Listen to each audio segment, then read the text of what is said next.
Hello, నేను doctor A.V.C. Krishna, consultant orthopaedic surgeon, Vijayawada Vidhata hospitals. So ఇప్పుడు నేను చెప్పబోయే టాపిక్ జనరల్ గా ఫ్రోజన్ షోల్డర్ అంటామండి. సో దీనికి చాలా రకాల పేర్లు ఉన్నాయి. ఫ్రోజన్ షోల్డర్ అంటాము, అడ్హెసివ్ క్యాప్సులైటిస్ అంటాము, ఇంకా పెరిఆర్థరైటిస్ ఆఫ్ షోల్డర్ అంటాం. ఇలా చాలా పేర్లతో పిలుస్తారు. సో ఫ్రోజన్ షోల్డర్ అంటే ఏంటి? ఫ్రోజన్ షోల్డర్ అంటే దాని పేరులో ఉన్నట్టే బిగుసుకుపోవటం అండి.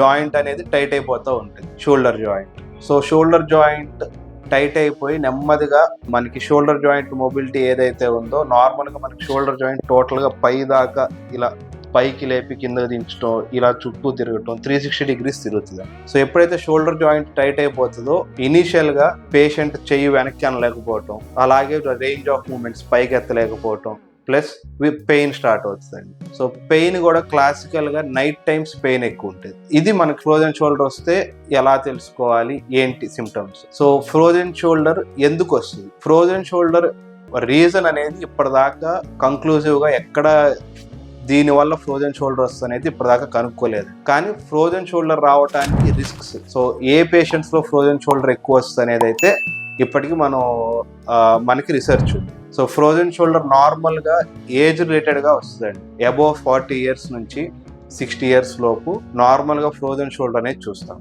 అండ్ ఇంకోటి డయాబెటీస్, అన్కంట్రోల్ డయాబెటీస్ ఉన్నా కానీ ఫ్రోజన్ షోల్డర్ అనేది వాళ్ళలో ఆల్మోస్ట్ అబోవ్ 45 years ఉన్న డయాబెటిక్స్లో వాళ్ళ లైఫ్ టైంలో ఎప్పుడో ఒకప్పుడు అబౌట్ 20% ఆఫ్ ద పాపులేషన్లో ఫ్రోజన్ షోల్డర్ అనేది ఎక్స్పీరియన్స్ చేస్తారు. అండ్ ఏదైనా ఫ్రాక్చర్స్ కానీ అవి జరిగినప్పుడు సిమెంట్ కట్లా వేసి ఎక్కువ రోజులు ఇలా కదలకుండా ఉంచడం వల్ల కూడా ఫ్రోజన్ షోల్డర్ వస్తుందండి. సో ఫ్రోజన్ షోల్డర్ వస్తే ఏం చేయాలి?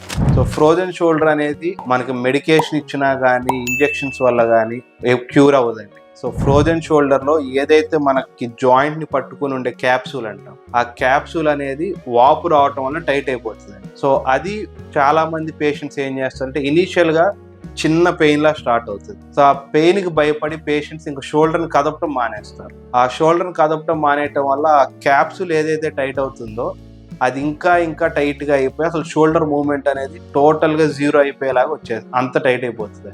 ఫ్రోజన్ షోల్డర్ని అది ఎక్కువగా టైట్ అయ్యి మనకి రేంజ్ ఆఫ్ మూమెంట్ అంటే షోల్డర్ కదపటం అనేది తగ్గకుండా ఉండాలి అంటే మెయిన్ చేయాల్సింది ఫిజికల్ థెరపీ. అంటే ఫిజికల్ థెరపీ ఆర్ ఫిజియోథెరపీ. అంటే సింపుల్గా షోల్డర్ని మూవ్ చేస్తూనే ఉండాలి డిస్పైట్ ఆఫ్ పెయిన్. మీకు నొప్పి ఉన్నా కానీ ఆ షోల్డర్ ఎక్సర్సైజెస్ ఏవైతే ఉన్నాయో అవి చేస్తూ ఉంటే మీకు ఎర్లీగా వితిన్ 2 to 3 weeks ఆ షోల్డర్ పెయిన్ తగ్గటము plus range of motion restriction అంటే మీ చెయ్యి కదలటం ఏదైతే తగ్గిందో అది కూడా నార్మల్ అవుతుంది. Most of the time frozen shoulder లోపల ఉన్న డిసీజ్ ప్రాసెస్ కంటే పెయిన్ వల్ల పేషెంట్స్ మెంటల్గా చేతిని కదపటం ఆపేస్తారు.